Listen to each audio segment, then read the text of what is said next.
Good evening and welcome to Poland Daily. I'm Konrad Gorlinski, and this is the news. In the region of Białowieża, a group of over 100 migrants, with the help of Belarusian services, made an attempt to force through the border again today. Some of the migrants were successful in breaking into Polish territory, but thanks to the effective response of Polish officers, they were arrested and then expelled. 2 Polish soldiers suffered injuries in the clashes. Migrants were transported to the border by trucks operated by the Belarusian services onto the wire fences in order to lower them as much as possible. Platforms were thrown, which were then used by migrants to try to cross to the other side. Towards the Polish services, stones were thrown, and since it was dark, lasers were used as well as stroboscopic lights in order to obstruct our efforts.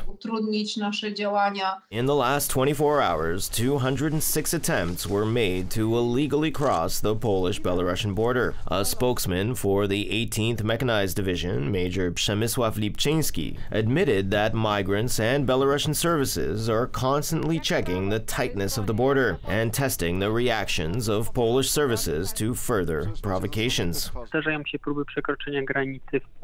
Attempts are being made by water using pontoons.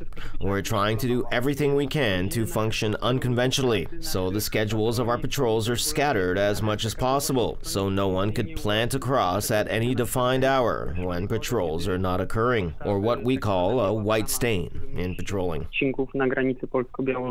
More than 400 Iraqi citizens left the territory of Belarus today. So far, over 1,500 migrants have returned home.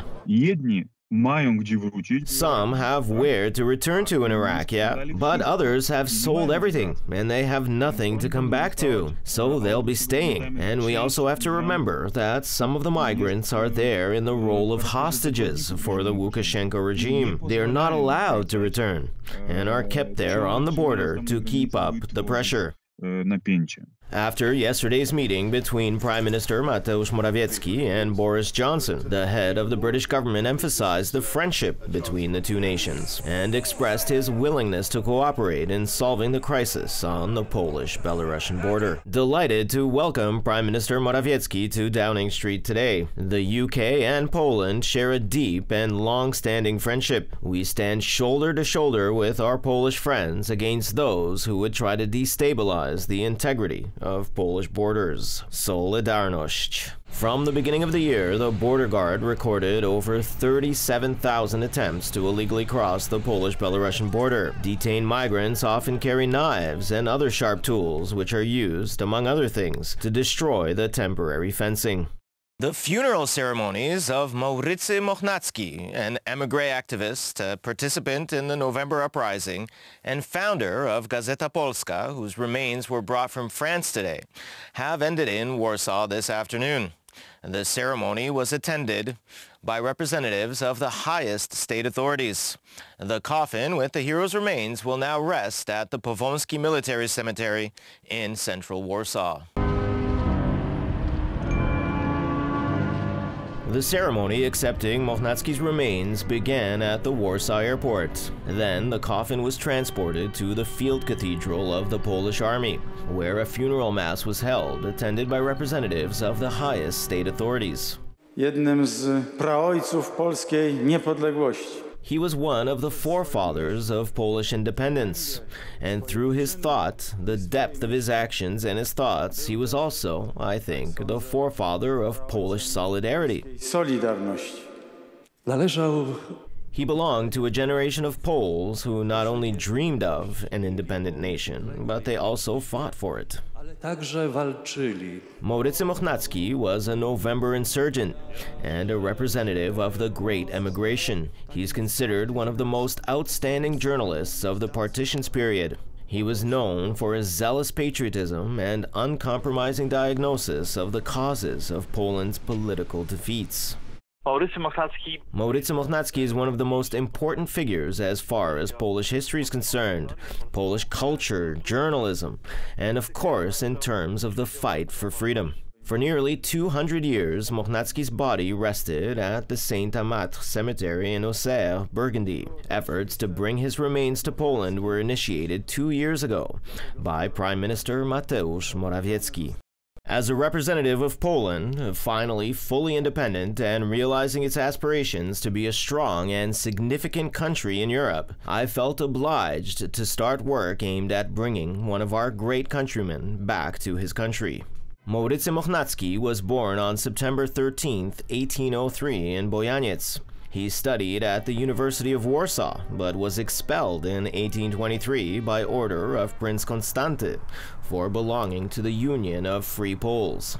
In 1826, together with Ksawery Bronikowski, he founded the nationwide information and political daily Gazeta Polska. 195 years will just now pass on December 1st, since the first copy of Gazeta Polska was printed.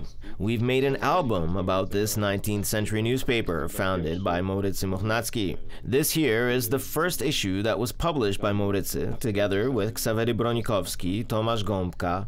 Mochnacki later founded other periodicals, but the same thought accompanied him throughout: to unite the nation, to unite all the social layers around a fight for independence. After the fall of the November Uprising in the autumn of 1831, the title of the daily was changed to Gazeta Codzienna. 30 years later, its original name was restored. Many prominent journalists, writers, and scientists collaborated with the journal, including the engineer and inventor Stanisław Janicki and the writer and Nobel Prize winner Henryk Sienkiewicz. And French fishermen threatened to ruin Christmas for Britons as they blockaded Europe-UK trade routes yesterday, escalating a row over licenses to fish in British waters. They temporarily blockaded the Channel Tunnel, blocking the rail link, truck traffic, and ferries in an attempt to exert pressure on authorities to grant them their licenses. Fishing rights plagued Brexit talks for years, not because of their economic importance, but because of their political significance for both President Emmanuel Macron and British Prime Minister Boris Johnson. Many French fishermen who inherited the trade from their parents and grandparents said they wanted to preserve their rights to fish within a 12 nautical mile zone in British waters, home to precious catch such as squid.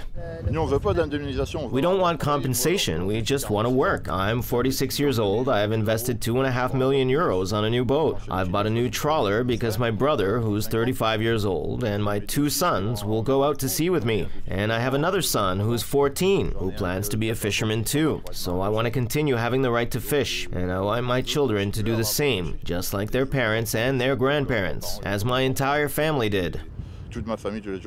Britain and the EU agreed to set up a licensing system to grant fishing vessels access to each other's waters, but France says it has not been given the full number it's due, while Britain says only those lacking the correct documentation have not been granted. At the Channel Tunnel terminal in nearby Coquelles, trucks and cars quickly tailed back towards the highway after the fishermen erected barricades of burning wooden pallets and lit smoke canisters. The fishermen manning the roadblocks said they wanted to see progress by December 10th.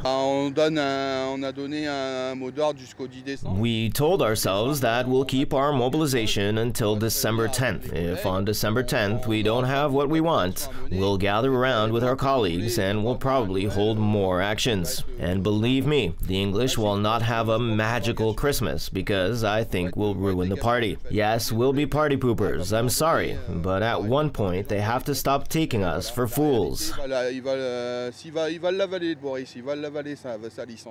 Britain says it's respecting the post-Brexit arrangements, while France says Britain is not honoring its word. France last week said it was still waiting for 150 licenses from Britain and the Channel Islands. The dispute focuses on access to territorial waters 6 to 12 miles from the coast. Britain denies discriminating against French fishermen and says 98% of fishing licenses have been granted to EU boats since Brexit. That figure includes the roughly 1,700 licenses issued to EU EU vessels to operate in more distant waters, situated in the UK's exclusive economic zone, which extends 12 to 200 nautical miles from the coast. Dover-Calais is the shortest sea route between Britain and the EU, and has been one of Britain's main arteries for European trade since the Middle Ages. Before Brexit and the pandemic, 1.8 million trucks per year were routed through Calais. British lorry driver Jody Sr., who was sorting out paperwork in Calais, got stuck in the traffic and said the row over licenses was minor compared to the drownings of migrants trying to cross the English Channel.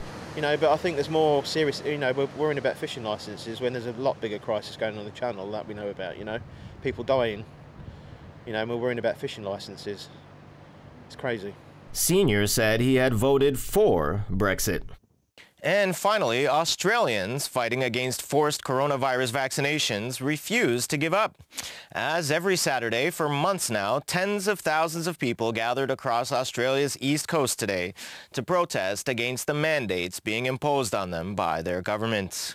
While nationwide vaccinations are voluntary, states and territories have mandated vaccinations for many occupations and barred the unvaccinated from activities such as dining out and concerts. Recently, videos have surfaced from the Northern Territories showing military officers forcefully removing Aborigine people from their homes in order to lock them up in what the government there is calling quarantine facilities. Protesters gathered in front of the Victorian Parliament in Melbourne, as well as Hyde Park in Sydney, and at beaches in Brisbane. The anti-vaccination rallies have continued for weeks in Australia, becoming occasionally violent and attracting loose groups of regular citizens, as well as more organized groups of various leanings. The anti-vaccination movement, however, remains small, with some polls showing nationwide opposition only in the single digits.